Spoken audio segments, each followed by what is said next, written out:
মোট দেশে হিন্দু, বৌদ্ধ, মুসলিম, খ্রিস্টান এবং অন্যান্য অনেক ধর্ম উপজাতি আছে, কিন্তু কোন ধর্মের জন্য এখনো মানুষ মরে?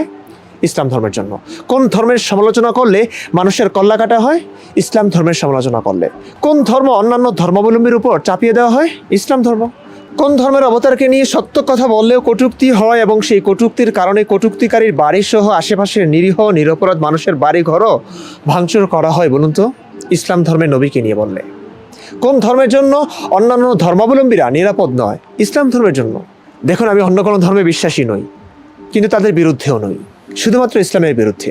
কারণ দিবালোকের ন্যায় স্পষ্ট, আমি মুসলিম, ইসলাম ধর্ম সম্পর্কে গভীরভাবে জানি, তাই ইসলামের সমালোচনা করি। আমি ইসলামের বর্বরতার শিকার হয়েছি, তাই এই ধর্মের সমালোচনা করি। আমাকে হিন্দুরা মারতে চায়নি ভাই, বৌদ্ধরা মারতে চায়নি, আমাকে মারতে চেয়েছে আমার নিজ ধর্মাবলম্বীরা, তাই আমি এই ধর্মের সমালোচনা করি। শ্রীকৃষ্ণের সমালোচনার কারণে বাংলাদেশে কাউকে মারা হয়নি। গৌতম বুদ্ধের সমালোচনার কারণে, অবশ্য তার সমালোচনা নাইও, কোনো মানুষকে মারা হয়নি। কিন্তু মোহাম্মদকে নিয়ে সমালোচনা করলেই তাকে মরতে হয়। দুনিয়ার সমস্ত আকাম কুকাম সে করেছে শুধুমাত্র আল্লাহর নাম করে। এখন সে আকাম কুকামের যৌক্তিক সমালোচনা করলেও সেই মানুষটাকে মরতে হয়।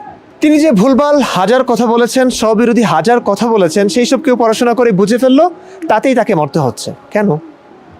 কেন 1450 বছর আগের এক মানুষের জন্য এখনও মানুষকে মরতে হবে? কেন? কেন ধর্ম যা একটি মতবাদ, সেটার সমালোচনা করা যাবে না? কেন?